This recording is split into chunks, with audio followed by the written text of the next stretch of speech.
Swayam Prabha. Digital India. Educated India.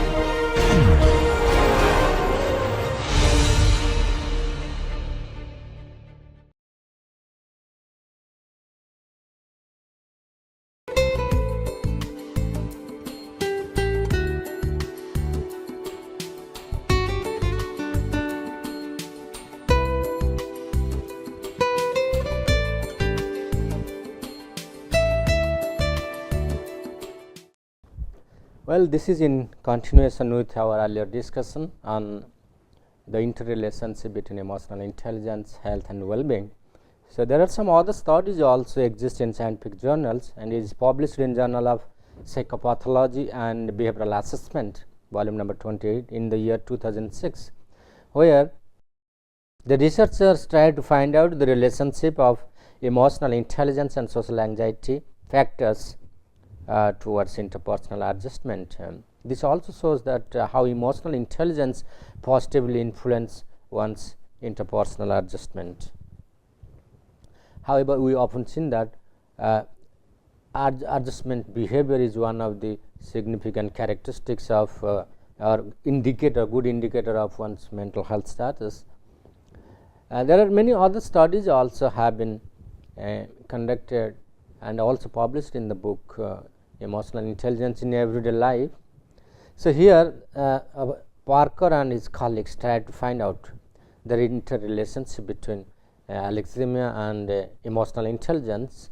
Alexithymia is a concept also related to the domain of emotional intelligence, but it is just like the opposite of emotional intelligence, I would call, because emotional intelligence always focuses on accurate expression and experience of human emotions, but alexithymia is a concept that measures one's inability to experience and express emotions, just like a person who is unable to experience right kind of emotions and express right kind of emotion. And this is also sometimes people label it as maladaptive coping, because when you are unable to express a right kind of emotion in a particular situations, your behavior becomes inappropriate to that situations. So, alexithymia has been positively correlated with maladaptive copings. Alexithymia also has been correlated with psychiatric disorders. Parker has also found out that low EI is related to substance use disorders, because a person who is not emotionally stable is likely to enhance the intake of smoking, drinking, alcohol or any other substance abuses. Then many times also we have seen that people, those who are low in EI, they suffer from many kinds of psychological disorders like depression, anxiety, stress, tension, which gives rise to increase in is eating disorder, or high intake sometimes go up in many depressive cases, because studies have shown that even people under depression condition, their appetite goes up. Then there are other studies also linked to anxiety and depressive disorders. Low EI has positive relationship with anxiety and depressive disorders. Even we have seen that many low EI people are suffering from borderline personality disorders. So, in fact, all these findings are mostly oriented towards clinical assessments. However, during the last 2 decades, plenty of research have been carried out in Indian context also. Some of our own studies also have been published in many scientific journals. This is one of the important journals published by National Council of Productivity in Delhi, where I published a paper on emotional literacy, how it positively influences general health status and quality of life of managers in industry. So, this study was very widely accepted by the scientific community and also industry managers who are practicing managers. It has a number of implications in terms of that it has direct relevance for managerial training and development. So, in the sense that if the emotional literacy aspects is improved through training, then the general or the overall health status of the managers may improve, and that has a direct bearing on their performance as well as the overall quality of life. We also found that EI moderates the relationship between stressful life events and general health. In another study, one of my PhD research scholars who also conducted extensive data in public and private sector organization, who just submitted his thesis in Sambalpur University, is working on EI, stress and health, the comparative analysis between public and private sector, where he finds that people having high level of EI are likely to experience less stress and higher level of overall health. So, in other studies we also find that emotional intelligence happens to be a causative factors in the treatment of depressive patients. If you are able to nurture and bring up, or what you say, if you are able to inject the slice of emotional intelligence into the depressive patients, maybe they will come out. So, therefore, we suggested in this seminar where emotional intelligence can act as a remedies for causal factors of depressions. However, it may not act that much well if the patients are chronic, at the chronic level. Yes. There is another study that shows that EI is negatively associated with ORS. ORS stands for organizational role stress. So, ORS. So, EI is negatively related to organizational role stress. This is called organizational role stress. So, this is a concept that was coined by Uday Parikh. He has written a very wonderful book on the concept of role in organizational sectors, where he identifies 10 types of organizational role stress.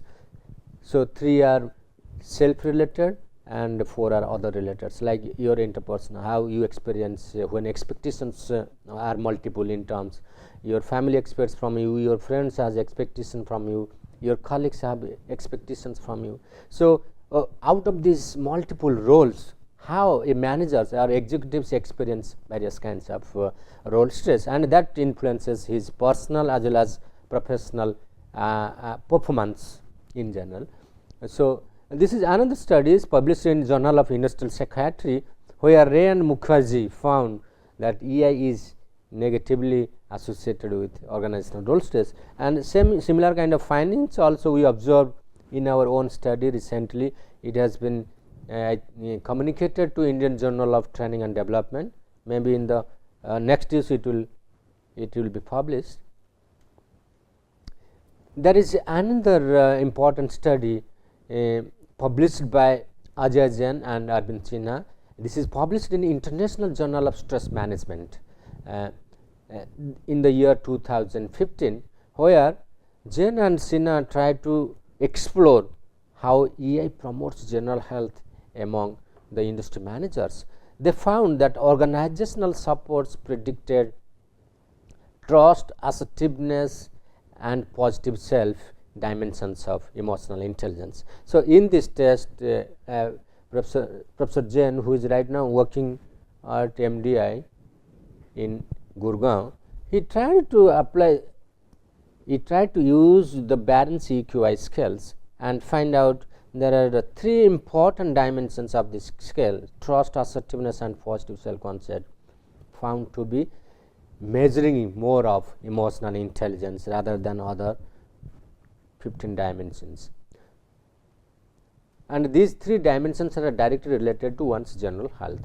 So, there is one more study also that shows that emotional intelligence predicts cultural adjustment. So, that is why we will be also discussing about how EI influence our behavior in adapting to different cultural contexts. So, that is where we will try to link between culture and EI.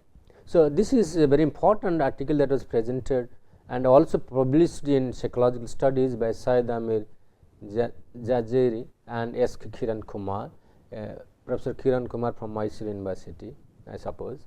So, there is another group of psychologists in Singapore University, Elizabeth J. Austins and colleagues, who published a paper in Journal of Personality and Individual Difference, where they tried to link personality, well-being, health correlates of trait emotional intelligence. So, this is another concept related to one's personality traits. So, they found that there is a positive link. EI was found to be negatively associated with alexithymia and alcohol consumptions, and positively associated with life satisfaction and social network size and quality. So, it means, in other words, people those who are high in their emotional intelligence are less likely to suffer from alexithymia, and they are less likely to consume heavy alcohol. And on the other side, they also observe that people who are high on their emotional intelligence are like to enjoy full life satisfaction, and they have a better social network and good quality of life. However, some other studies also shows that high emotional intelligence related to decreased psychological distress. So, this is what we have been exactly discussing about, how AI will be a very deciding factor in maintaining human health, happiness and satisfaction. So, people those who are high on their emotional intelligence are less likely to experience psychological stress in their life, and they will be more successful in adapting to difficult conditions or in coping with stressful situations. Another study published in 2007, that Campbell and Nobedes, this is published in an electronic journal of applied psychology. So, they found that there is a negative correlations between high EI and psychological distress. So, taking EI further for the promotion of long term mental health, what are the implications and how people design and diagnose the deficiencies of emotional intelligence in people, so that this can be nurtured and this can prevent the emotion related diseases such as anxiety, tension, stress, etc., etc. So, the first of all is the people should begin with diagnosis process. So, then how this diagnosis process will go on? Simple diagnosis.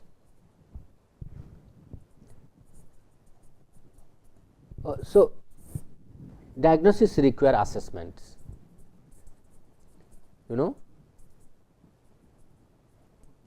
assessment, or you can call it X-ray, CT scan or other. So, let us have a CT scan of one's emotional intelligence or X-ray of one emotional intelligence. So, how can we go for doing X-ray of one's emotional intelligence? Simply we can administer one emotional intelligence test. So, let us have a check of. There are plenty of tools available in scientific journal nowadays, and one of the simple scales available in this commercial market is this Wong and Law emotional intelligence scale. So, this is a very simple and research related, but it has never been tried out in clinical setups. But however, when you are going to use it in your organizational context, you do not identify your people as clinical patients, but you are just trying to assess their level of emotional intelligence. So, one can undergo any time this scale. So, this is otherwise called Wong and Law emotional intelligence scale, very popularly known and widely used in organizational research. So, this consists of 16 items, and it measures 4 important dimensions of emotional intelligence, like perception and appraisal, regulation of emotions, management of emotions, etc. So, say for example, to begin with, I have a good sense why I have certain feeling most of the time. So, what does it indicate? Which aspect of emotional intelligence it is? So, it is actually indicating towards your emotional awareness. emotional self-awareness.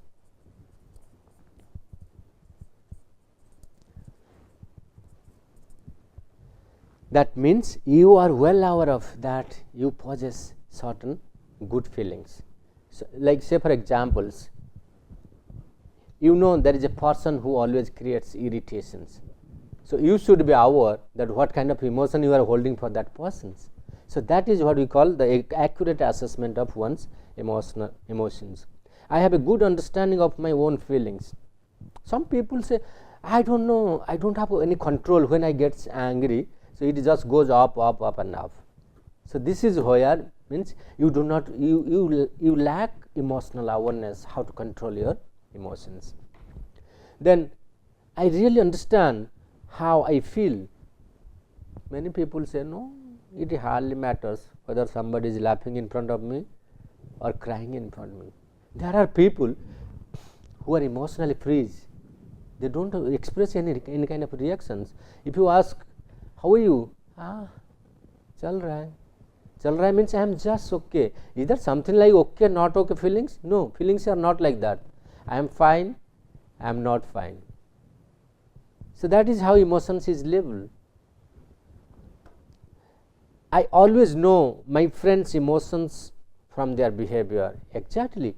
If you are good in your emotional intelligence, you will be able to judge how your friend is feeling. What is the emotional status? What is her emotional need? Is she under stress? Is she happy? Is she satisfied with life? What kind of emotional needs she is need of? I am a good observer of others' emotions. That's another wonderful characteristics of emotionally intelligent people. If you can observe, if you find that your closed one being so nice towards you is not expressing her distress towards you, because she feels or thinks that if she expresses your distress, you will be also stressed. So, she does not want to give you pain, but as a well-wisher, as a good friend of her, if you can enter inside her emotional chambers and find out what is wrong with her, then that will be very great of you as a close friend to help her and to help her to come out of her distress. That is what exactly we encourage students to do or display in their hostel life. Many times we have seen, few years back there was a suicide incident reported in the campus. But when we explore the situation and we ask the next door boy, do you know this boy? No, I don't know who was staying, and that boy was staying since last 3 years. So, this means you are neither socially connected or emotionally you are also connected to your close neighbors. So, it seems that you hardly bothers about others' emotional situations or social situations, but that is an indication that you don't have a good understanding of emotions of peoples. I always set goals for myself and then try my best to achieve them. So, this is also another sign of one's emotional intelligence. I always tell myself I am a competent person, because I know I can assess myself, I can understand others. So, that is why I feel that I am competent. I am a self-motivated person. As you all know that emotion and motivation, they go side by side. If you are emotionally off, your motivation will go down. If your emotion is high, then your motivation will go up. So, that is why we say that emotion and motivation, they are just like two sides of the same coin, they go side by side. So, that is why people those who are emotionally well, they are self motivated. I would always encourage myself to try my best. So, this is what we call where emotionally cool people generate a lot of self motivations. I can always calm down quickly when I am angry. This is another indication that you are able to control, you are in charge of your own emotions. You can make a full stop to your anger, and you can also energize yourself within whenever any arousal is required for conducting any kind of performance. Then I have good control of my emotions. This is also sign of emotional maturity. People often say you must put a full stop to your anger whenever necessary, otherwise it will go up and creates conflict among peoples. So, this small scale can give you an indication of the level of your emotional intelligence status. However, I would recommend that in case of clinical assessment, I think Barron's EQI is most appropriate. Barron's EQI, but it is, it requires time, more time, effort and expertise. So, a person has to have good understanding of administering the test and its interpretations, and that is why it gives you a clear picture of one's emotional intelligence related to his clinical assessment of one's health. So, these are also known as. So, some of the aspect I would like to tell here. Yeah, these are some of the important areas of emotional intelligence that one needs to take care of, like assessing the state of affairs of one's emotional self-awareness, emotional awareness of others. Emotional reasoning is very important. You must understand why do you hate somebody, because most of the times we talk about prejudice and stereotypes, prejudice and stereotypes. What are the causes of these two outcomes? Nothing, only emotion, emotional biases.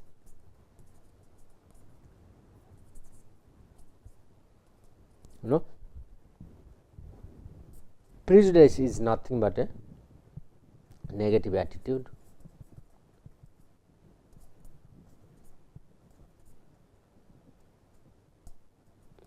Which leads to discrimination.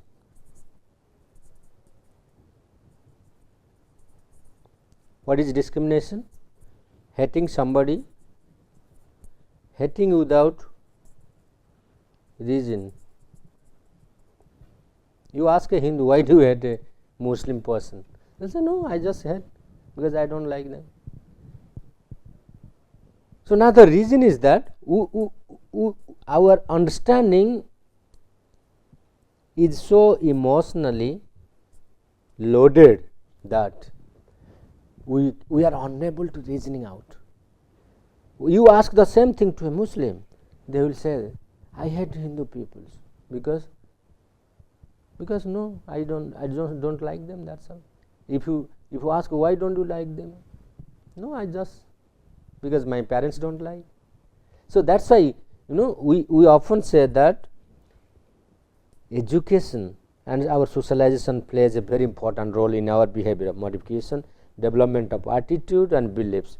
Similarly, that is why we often say that emotional reasoning is very important in our regulation of emotions or management of emotions.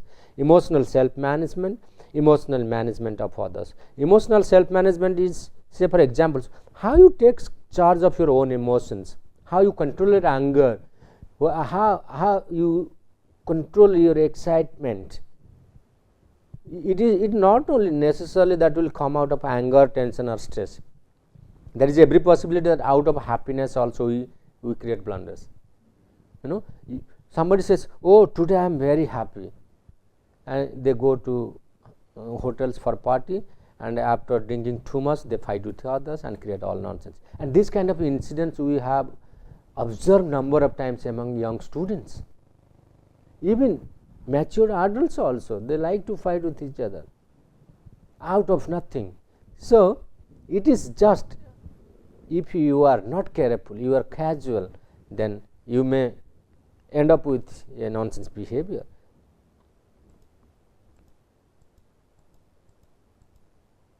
And these are also called 5 important competencies important in organizational affairs, what Goldman talks about: self-awareness, self-regulation, motivation, empathy and social skills, because these are important to maintain your team harmony, to delegate your responsibility, to make people to perform to their optimum. So, that is why then how to measure emotional intelligence. There are many tests are available, like starting from Barron's EQ to Mayer-Shalhoub emotional intelligence scale, to from EQ mapping from Cooper and Shabab, to Palmers and colleagues, they have also developed emotional intelligence test.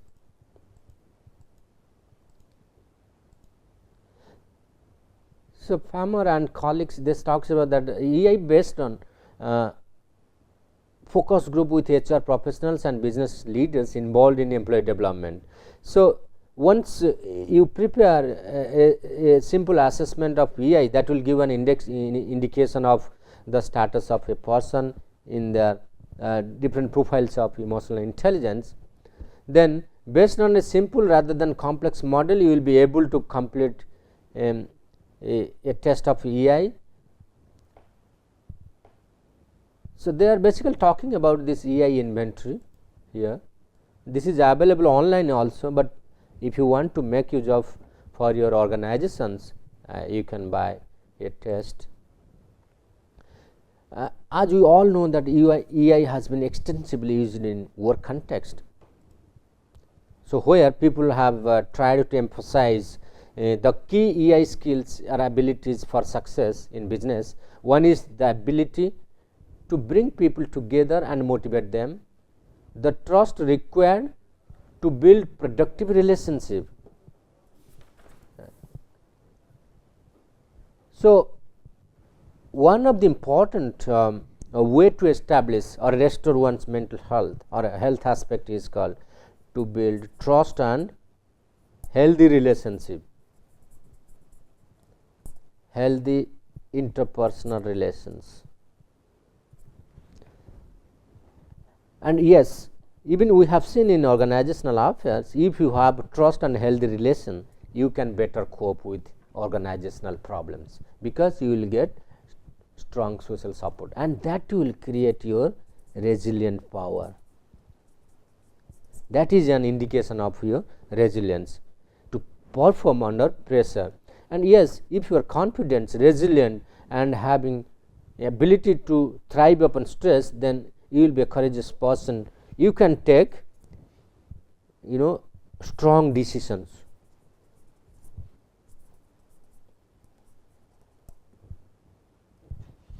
Like suppose your organization is undergoing a severe loss, you are appointing a person who can take your organization to the next level, like Tata appointed Cyrus Mistry. Now, a lot of debate is going on. So, why? So, that is the exact example. Can you depend on a person? Was it not a bold decision for Tata? For the first time, somebody out of Tata family is taking charge of the Tata business. So, that is what we call strong decision or courageous decisions. And strength in the sense to preserve, through adversity. So, all these 5 abilities are interconnected. If one is leading to others, that can create a strong base for one's survival and success. So, with this, let us conclude this session. When we come back, we will examine the other aspects of EI. Thank you.